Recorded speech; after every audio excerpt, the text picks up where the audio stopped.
Hey, what's going on, everybody? This is your boy James, and this is a dad's thing. Welcome to vlog number 24, vlog 24 of 50 vlogs in 50 days. Working my way to my 50th birthday. If you are a first time visitor, I really appreciate you stopping by the channel. And to all of you that are returning, just very grateful for all of your support. Today. Um, I say it half-heartedly joking, but also there's a very serious piece to this. But today, I opened a piece of mail, and it was from the AARP. And if you are not familiar with this organization, AARP, formerly the American Association of Retired Persons, is a large nonprofit, nonpartisan organization for Americans age 50 and over, advocating for their interests in health security, financial stability, and personal fulfillment through advocacy, information, and discounts on various products and services like travel, insurance, and prescriptions, with its mission focused on empowering people to choose how they live as they age. Members receive benefits such as their popular magazine, discounted services, and support on key issues like Social Security and Medicare. So, I always heard of AARP. When I got that piece of mail and I'm just opening it today, I had a feel. I had a emotion. I had a little bit of a feeling like y'all like too early. Y'all supposed. I still got to be working for another. I think the new retirement age is like 72. I still got 22 years left. Before y'all should be sending me this stuff. But that was because I didn't fully understand how it worked. So as I read from the information, qualifications is just reaching the age of 50. And then you can avail of all of the services that they have. So that's the joking part. That's the humor that I found in it. I'm not officially in the club. I still have, 20 some odd days left before I get there. But I am knocking on the door. And I know this has always been something that I've laughed at throughout the years when I've heard about people receiving the AARP application, get that AARP card, and availing of services. Just kind of lightheartedly joking about it, but I'm knocking on that door. And I might, for what they're offering and for the cost of the year, I might take them up on it and avail of some of these benefits.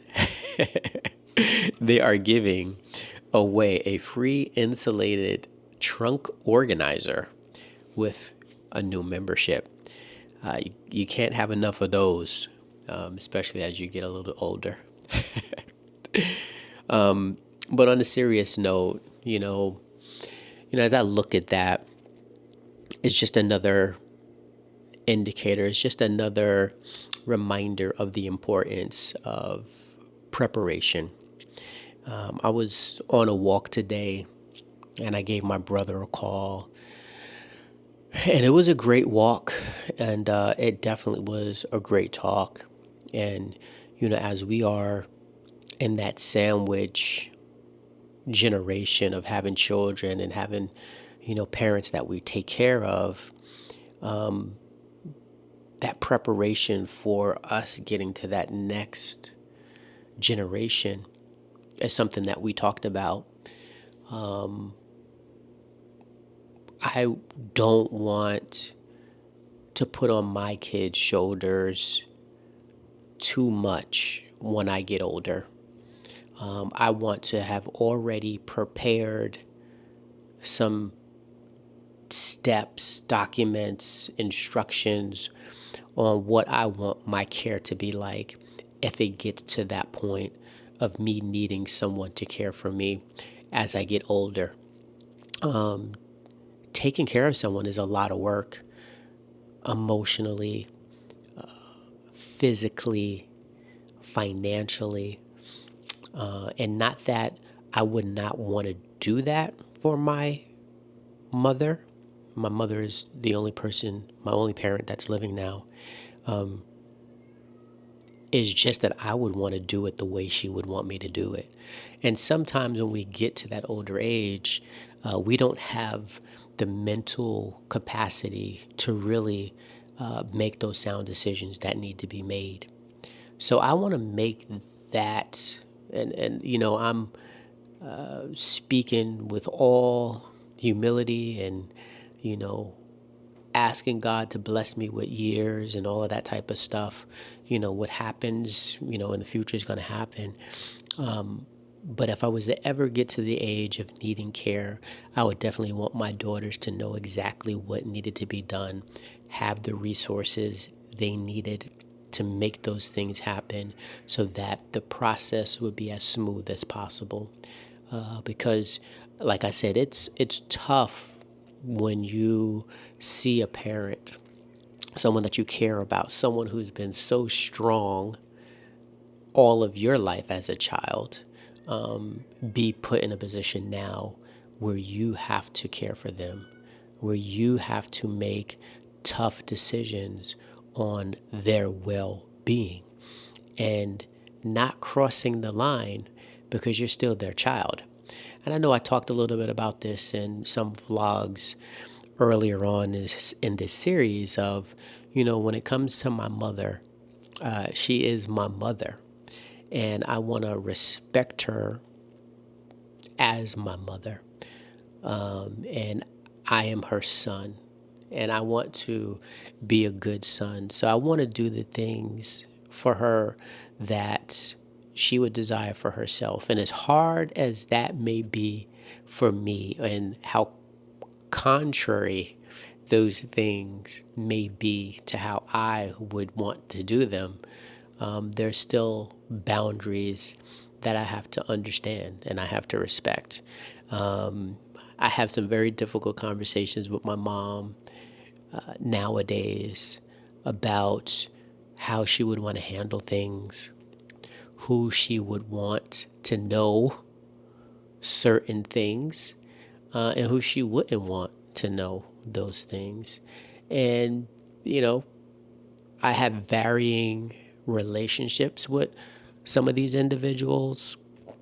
But at the beginning of the ending of the day, I want to respect her wishes, and I want her to always know that the things that she wants for her time here and now, and for later on, when her time comes, that things will be taken care of the way she wanted them to.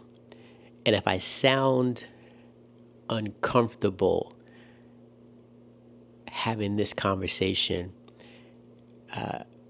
you are not wrong, because this is a very, very hard conversation to have, to talk about one's mortality, to talk about the day that you will no longer be in existence in this physical form. And I believe, and I can't speak for everyone, I can only speak for myself. This is why this is such a hard and difficult conversation to have, because we don't want to face that ending. I mean, we all know what's coming, and we can see it each and every day as the seconds and minutes and hours and days pass, that we're not getting any younger, but still we fear the conversation and the realness of that day and when it will come. As I mature more in my faith, having that conversation, having that realization is a little easier for me. I go back to my great grandmother. My great grandmother was 101 when she passed away. And she passed away in 1997. It was right before, a year before I was to graduate from college. And I knew how much she loved God and how her faith had carried her through so many hard times in this world. You know, not being able to vote, not having an education. My great grandmother lived through some really difficult times of this country. But when her time came, I remember she'd fallen, and we didn't know at this time, but the last months of her life, she had a broken hip. We didn't know. And when she was in the bed at night, and I remember being in the house, and I would just hear her just sing and cry out to the Lord how she was ready to come home. I had never experienced someone who had that deep of faith and was ready for what was to come when they closed their eyes for the last time to never open them again. And she had such confidence of where she was going and what that was going to be like on the other side. That when I talk about it now, you probably can see the smile on my face because I know better now. I know where that was coming from. And she had such confidence that as I speak about it now, it brings me comfort and it gives me more courage to do the things that I need to do to prepare. And the most important thing is to be what I would say right spiritually, first and foremost. But with that is also the responsibility of being right here on earth. God says faith without works is dead. Faith without works is dead. So I have to have the faith that my great grandmother had of where she would be and where she would be going after it was all said and done. But while I'm here on earth, I have to have the works to make sure that those that will still be left behind, is going to be taken care of and will have what they need to go on about their day-to-day lives once I'm gone over yonder. So, so as I, began jokingly about receiving a letter from AARP, being welcome to the 50s club, there was a real serious thought that was placed on my heart that I just shared with you, which I was having a conversation with my brother a little bit earlier in the day. So don't be scared. Don't be shy. Take care of what you got to take care of for yourself, right? But also for those that you love that will still be here once you're all said and done. Yeah. As always, God bless. Take care and be good. And I'll see you on the next one. Peace.